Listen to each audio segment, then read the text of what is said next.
course, verse 9 tells us that according to the custom of the priest's office, his lot was burned incense.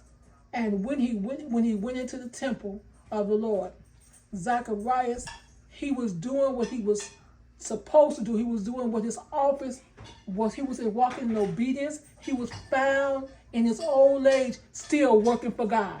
Now that comforts us even right now, that no matter what your condition is, no matter what your age is, you still supposed to work for God. Be found faithful in whatever you're supposed to do. Be found faithful doing what God called you to do.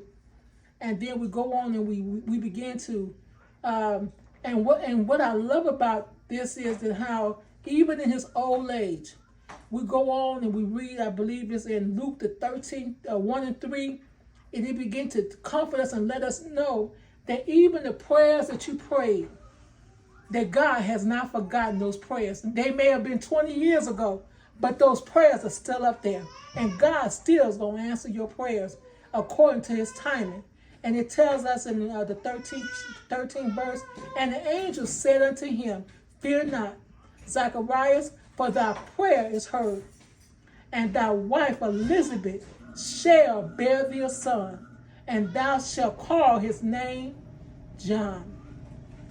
And then we go on and we begin to look there and we begin to see how God yet answered his prayer. And then we look at what was his reaction. The reaction of Zacharias to the appearance of the angel. Our evidence is in Luke 1 and 11. And there appeared unto him the angel of the Lord standing on the right side of the altar of incense. And Luke 1 and 12 tells us that when Zacharias saw him, he was troubled, and fear fell upon him. And then how God comes and he brings, as the woman of God was saying earlier, and then how the angel began to comfort Zacharias.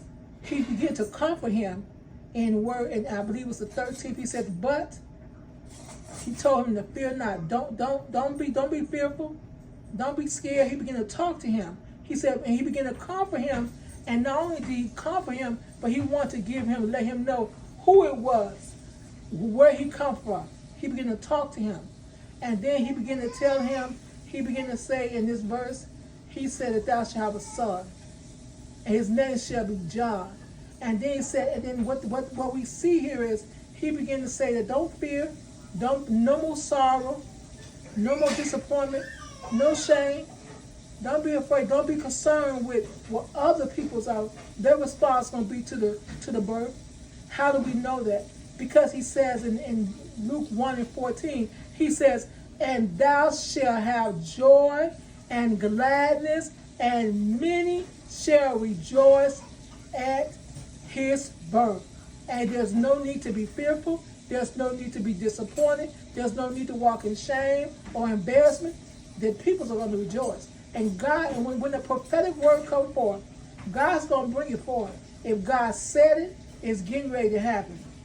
And so when God began to give him that prophetic word, he began to tell him what his son's name was going to be. He began to say, God began to tell him what his destiny on earth was going to be.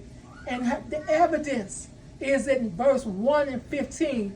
It tells us he shall be great in the sight of the Lord, and shall drink neither wine nor strong drinks. He shall be filled with the Holy Ghost, even from his mother's womb. God began, and the angel began to minister to him and give him more and more. I mean, he began to let him know what was getting ready to happen, what the purpose was in his son.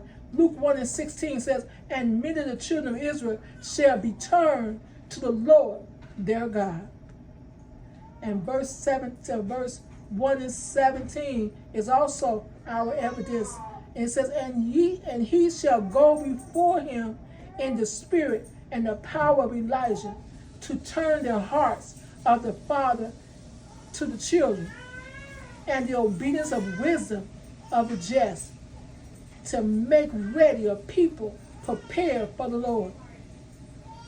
And one thing that we're looking at the response and how he's listening to the angel.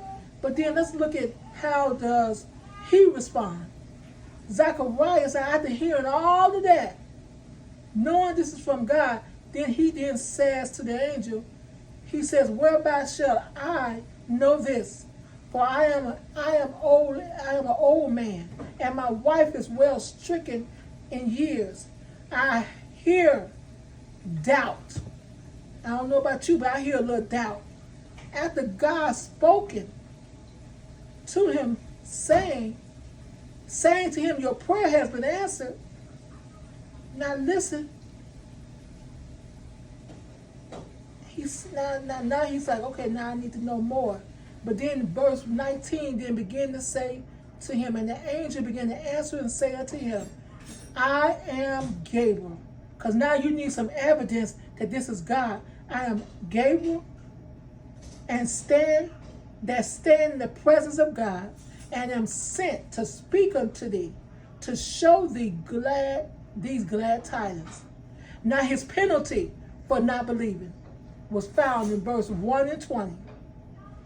And behold, thou shalt be dumb, and not be able to speak until the day of these things shall be performed, because thou believest not my words, which shall be fulfilled in their season.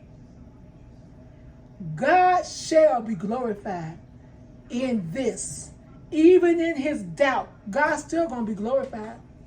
He's going to be glorified. He will get the glory. What's our evidence? The evidence is found in Luke 1 and 21. And the people waited for Zacharias, and they marveled that he tarried so long in the temple. And when he came out and could not speak unto them, they perceived he had seen the vision in the temple. And he beckoned unto them and remained speechless. See, God's manifestation of his word is going to come to pass.